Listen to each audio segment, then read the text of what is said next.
ఇంతియాజ్ గారు. రైట్ అండి. కూటమి మేనిఫెస్టోకు బీజేపీ ఎందుకు దూరంగా ఉంది? టీడీపీ ఇస్తున్న సూపర్ 6 హామీలపై మీ అభిప్రాయం ఏంటండి?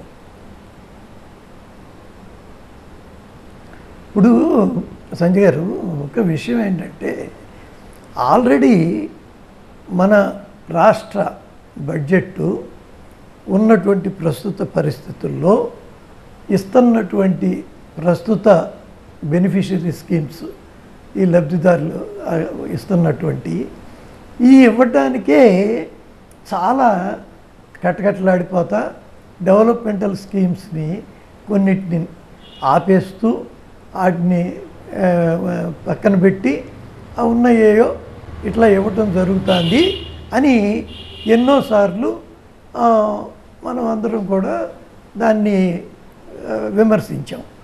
ఇటువంటి పరిస్థితుల్లో అదనంగా మళ్ళీ దాదాపు రెట్టింపు కాదేమో కానీ దాదాపు అంటే సూపర్ 6 ప్లస్ ఈ పాత స్కీముల్లో పెంచే, ఉదాహరణ 3000 పెన్షన్ 4000 ఉదాహరణ కోసం,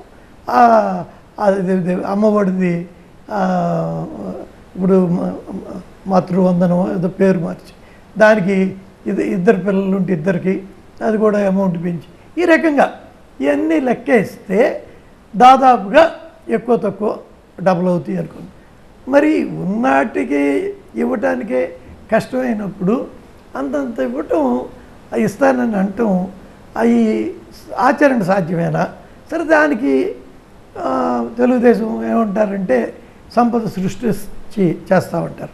సంపద సృష్టించి చేయటం, సంపద సృష్టిస్తే సరిపోదు. ఇప్పుడు ఫర్ ఎగ్జాంపుల్ నా ఆస్తి ఇక్కడ గజం ఒక 20,000 ఉంటే అది 30,000 అయితే నా ఆస్తి 50% పెరిగినట్టు, అంటే సంపద పెరిగింది. కానీ నా ఆదాయం పెరగాలి కదా. అల్టిమేట్గా స్లోగా పెరగచ్చు, ఆ సంపద పెరిగింది కాబట్టి దానిలో ఏదో కొంత అమ్ముకుని నేనేదో ఖర్చులు పెట్టుకుంటా కాబట్టి అలా స్లోగా పెరగచ్చు. కానీ కేవలం సంపదే కాదు, ఆదాయం పెరగాలి. మరి ఇవన్నీ ఒక టైం టేకింగ్ ప్రాసెస్. ఒక కొత్త ఇండస్ట్రీస్ రావాలి, ఇక్కడ ఉద్యోగ అవకాశాలు రావాలి. ఆ టైం టేకింగ్ ప్రాసెస్ కాలంలో ఇవన్నీ ఇవ్వటం కొంత కష్టం కదా. ఎలాగా రేపటి నుంచే, మరి ఎప్పటి నుంచి ఆ పెరిగినాక అప్పుడు ఒక దశల వారీగా ఫేజ్డ్ మేనర్లో ఇస్తారా అదన్నా చెప్పాలి. ఇవి ఏంటంటే మాకు మరి కొన్ని ఇట్లాంటి గతంలో కూడా టీడీపీ మీద కొన్ని అపవాదులు ఉన్నాయి.